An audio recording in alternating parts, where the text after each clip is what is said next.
বোকা মেয়েটি শাড়ি সামলাতে পারে না, হঠাৎ হঠাৎ আঁচল জড়িয়ে পড়ে তার পায়ে।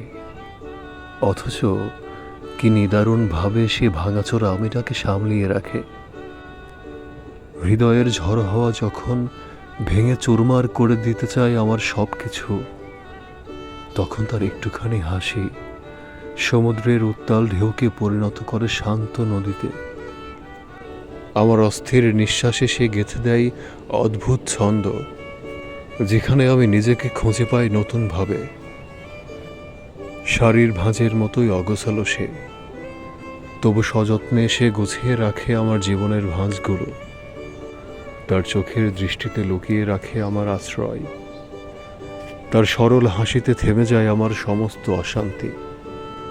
যে মেয়েটি শাড়ির আঁচল সামলাতে হিমশিম খায়, সেই মেয়েটিই আবার কত অনায়াসে তার আঁচলে জড়িয়ে রাখে আমার সমগ্র জীবনটাকে।